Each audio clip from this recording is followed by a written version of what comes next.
Welcome to lesson number 6, module 1 of the Big Data Hadoop Developer course.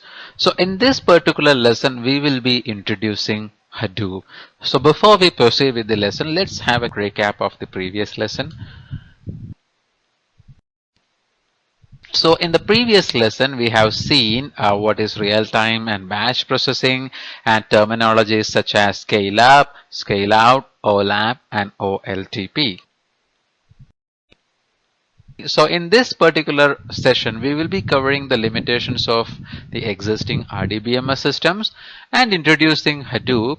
We'll see the key features and history of Hadoop and big data job market and predictions.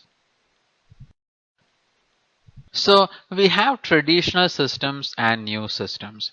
Now, when you say traditional systems, the traditional systems usually depend on a single machine. So no matter you're talking about a web server or an application server or a storage server, usually it is done, the activity is done on a single machine. That means, just like we have seen in the previous lesson, it is limited to scaling up. So as the user data or the user traffic increases, and as in where there is a huge demand for processing, these systems might fail because there is always a ceiling for the amount of resources that you can put inside a single machine. And the cost of the system is also considerably high. For example, if you want to set up a Oracle database server, then you cannot use the regular low or a cheap grade hardware for that. You should be shelling out a lot of money for that as well. Whereas if you compare this with something called the new system, the new systems basically work on the distributed computing principle. Now here, rather than depending on a single machine for doing all the job, we can have machines which are less powerful, but the number of machines can be more.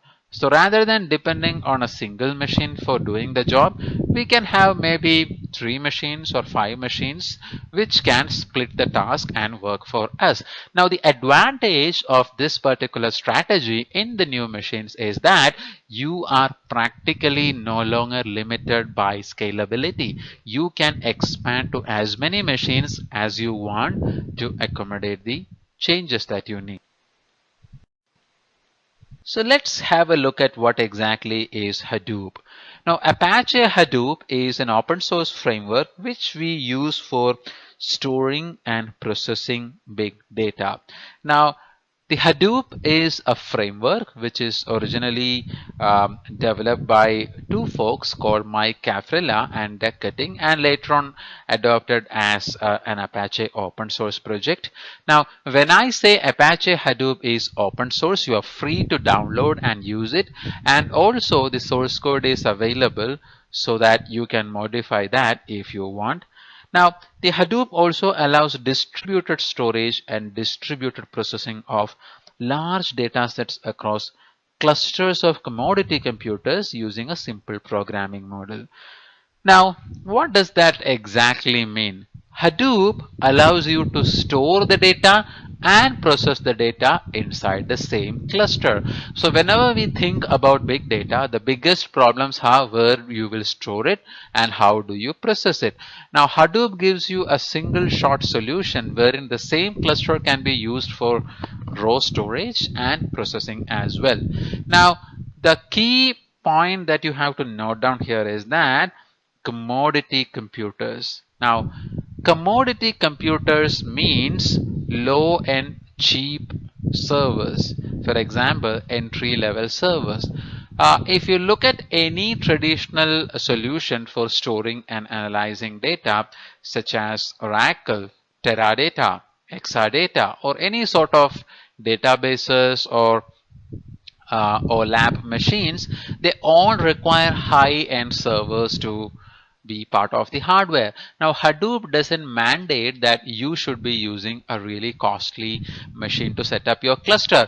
You can very well use any type of hardware that is available to you, and in most of the production we use low grade cheap hardware servers to set up Hadoop.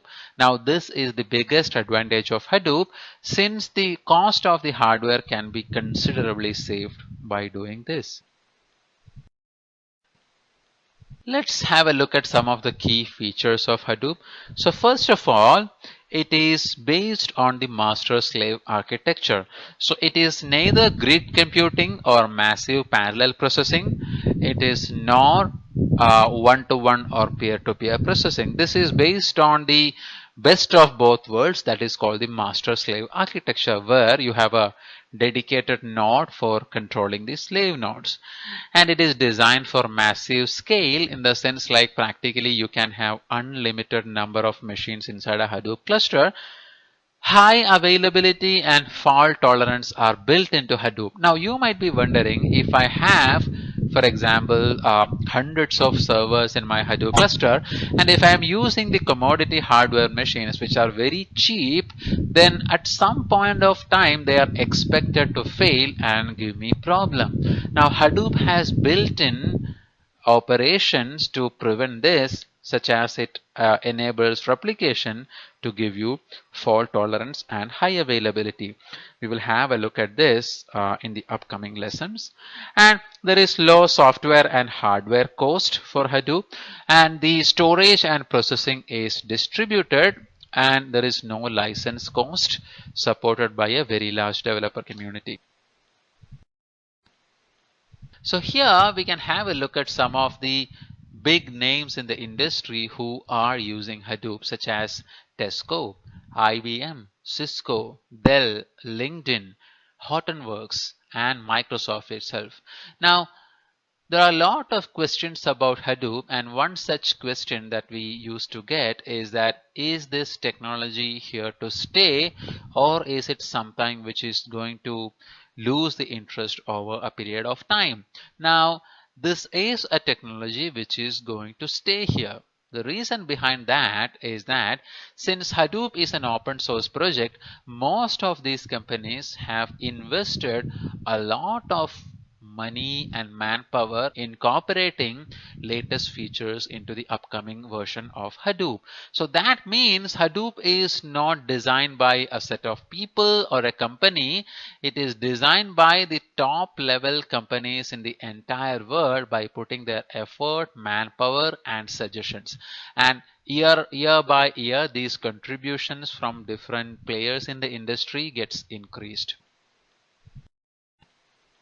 Now, if you look at the history of Hadoop, we can see very well that in 2002 and 2003, there were two folks called Doug Cutting and Mike Caffarella, and they were working on a search engine called Nutch. At the same time, Google had released two white papers called the GFS and MapReduce white papers. Now, Google, being a pioneer in data storage and analysis for their search engine, was using something called Google File System to store this massive amount of data, and another framework called MapReduce for processing the same. Now, Google had revealed its secret in 2003-2004 by exposing two white papers to the public. Now, at the same time, Doug and Mike were working on another search engine project called Nudge. They started building a strong foundation for their search engine using GFS and MapReduce, and that is how the first version of Hadoop was born. Now, once Hadoop was born, immediately after that, Yahoo hires Doug Cutting, and HDFS and MapReduce are created. So the first version of Hadoop got released in 2005-2006. After that, you can see that in 2007, New York Times uses Hadoop to convert some of their image archives. In 2008, Facebook launches a tool called Hive. And in 2009, there was a Hadoop summit with 750 attendees. And in 2011, Doug Cutting joins Cloudera. And in 2011, we have Hadoop 1.0 version. Now, as you can see, the Hadoop version 2 was released in 2013. So this is a brief history of Hadoop. Now, some of the small use cases of Hadoop, Spotify uses a Hadoop cluster of 1650 nodes or machines. They have 43,000 virtualized cores, 70 terabyte of RAM, and 65 petabytes of storage. Now, they run close to 20,000 daily Hadoop jobs, and they use Hadoop for content generation, data aggregation, reporting, etc. LinkedIn uses three specific Hadoop clusters, one with 800 nodes, another with 1900 nodes, and another with 1400 nodes. And you can very well see the configuration of the individual nodes in this picture. Now, LinkedIn uses Hadoop heavily for their features such as people you may know. If you add if you accept a connection request from a person in LinkedIn, you will be immediately shown suggestions as to people you might know. So this feature is actually suggested by data analytics inside Hadoop. So to wrap up in this particular lesson, we have learned the limitations of RDBMS solution. We have introduced Hadoop and the key features of Hadoop, and we had a look at two Hadoop clusters across the world. That's all for this lesson. If you have any questions, please do not hesitate to raise a support ticket. Thank you.